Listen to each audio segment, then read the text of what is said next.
Hello everyone and welcome to a new ICO review here on PrimeICO. Today we're going to be talking about Sovrin, a company who wants to build a digital identity service on the blockchain. Sovrin enables users to create a portable, digital, and verifiable identity.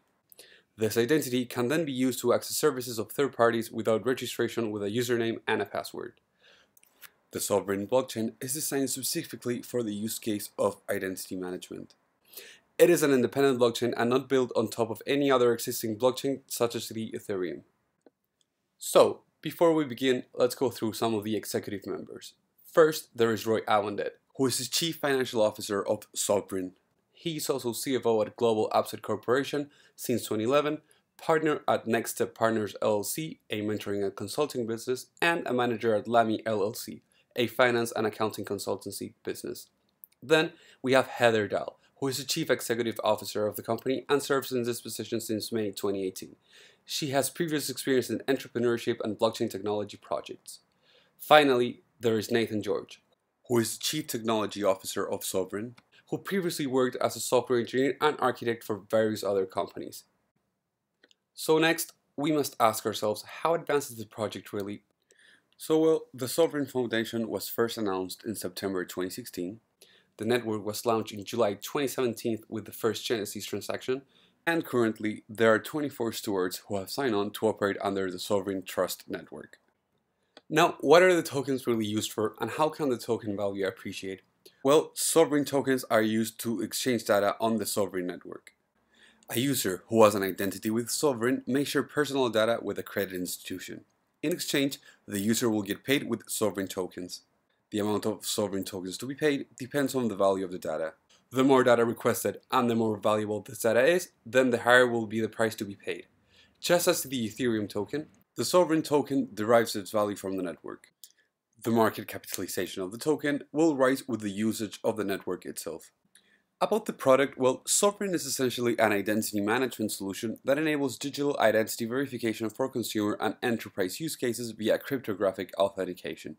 The Sovrin blockchain comes with a validator node where write transactions are possible and with the majority of observer nodes that have read-only copies of the blockchain. The Sovrin platform is designed to protect privacy.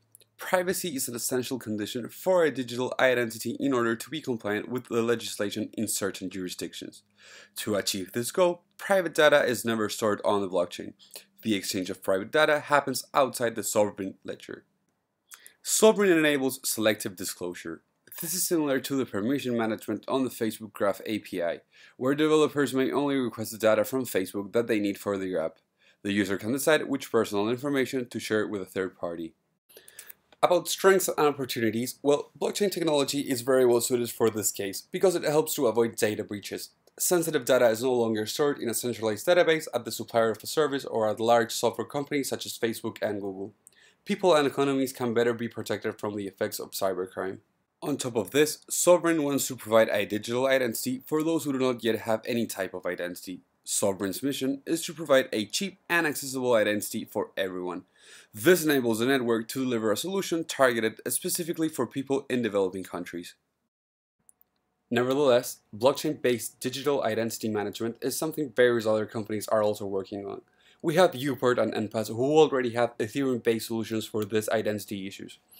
There is also the Key, which is an identity verification solution for the Neo platform. On top, there are other independent platforms such as selfkey.org, and these are just some examples within a large variety of companies in the market.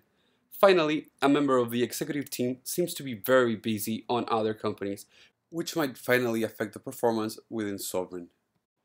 And finally, after all things considered, our verdict. Sovrin is already pretty advanced compared to most other projects at the ICO stage. It is clearly visible that there is a necessity for the service that Sovrin is providing.